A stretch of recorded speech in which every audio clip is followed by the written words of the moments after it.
So if you only have 140 to use a day, which are your favourite ones? You're actors, artists, you work with language. What are your favourite words? I knew you were going to ask this. Did you not prepare this answer?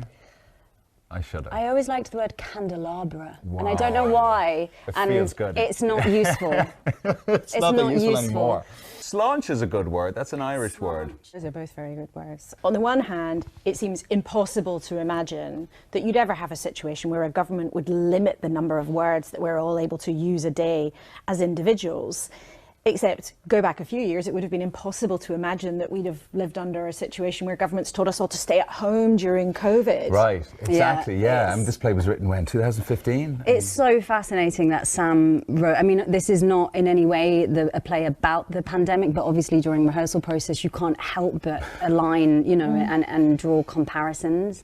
Apparently, it's been really good in Norway. For what?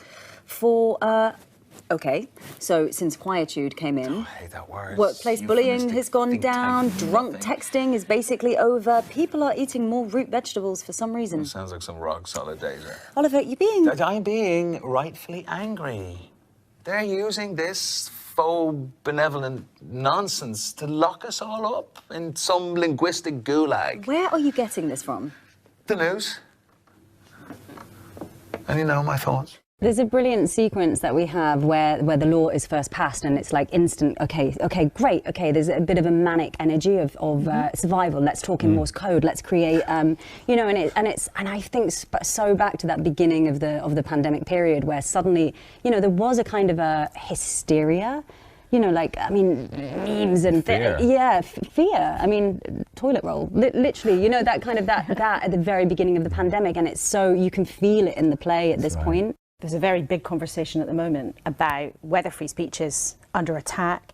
Have people become too careful about some of the things that they say? Yeah, I think it's really interesting. I mean, at a moment in our play, there's an amendment that comes into, that's passed, where some people in some professions get a certain license to say as many words as they like if it's work-related in their workspace. So one of the first people to get it are politicians and lawmakers, and there's these kind of, I think we call them like word sanctuaries that are set up where they can go in and just chat. Really? Yeah, so the House of Parliament is one of the first places, where Westminster, where they can go in and just freely talk. And then they've started to set up communities in there where there's, you know, I think my character talks about there being like gyms in there and 28 restaurants, and people are just hanging out now to chat. So we can see this divide between people who are just getting their standard 140 words, my character who's just a musician, and people like politicians and lawmakers. What do you think it says that in the play that politicians are able to set their own rules for themselves that are different to the rules they set for the rest of us? And have like live-in places where they go and chat and have parties and stuff. I don't know, I've never heard them. They wouldn't do something like that, would they? Well, I Surely don't know, not. you tell me. What does it say? I mean, it's just interesting, isn't it? It's an interesting take that when you're the lawmakers and you do these kind of things, I mean, who are the first people to get it? I mean, usually themselves. Jenna, for lots of people, they first saw you, you know, blaze to stardom as part of Doctor Who. Mm-hmm. But I have to ask you, what was the best and worst thing about being in Doctor Who? I'm good. Best was every day was very, very different. You know, in terms of you were being hung upside down on wires and stunts, running down corridors. Every 2 weeks is a different episode. Amazing actors in and out all of the time. And also the nature of the storytelling was like being, literally like being a kid in a storybook, like every single day. How long were you on the show for? 3 series. Did 3 series. I had with Matt Smith and Peter, who came in, so I had I got to work with 2 different. Yeah. I used to have a teacher exactly like you. You still do. Pay attention. Any downsides at all? Downsides, I think for me, I just love change, and it was a really long time to play one character. I was yearning, as much as I love Cardiff, I was yearning to leave when I did.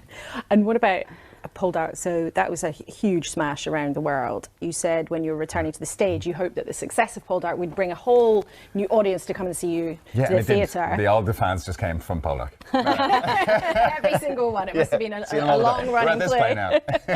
Did that work? I mean, it's difficult often, isn't it, for people to have success on stage and on TV, but has it worked? Did it help? when you do something that's a success, you get more of those kind of scripts and more of those offers come in for that particular type of thing. And so, yeah, you can get pigeonholed pretty easily, I think, still in this business. I think every actor kind of goes through it. You just need to be on it and know what you want to do and change it up and that kind of thing. So do you turn down lots of rugged hero roles?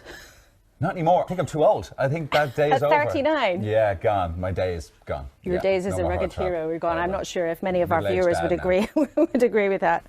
Jenna and Aidan, thank you so much for talking to us. Thank It's been really you. fun. Thank you very much. Thanks.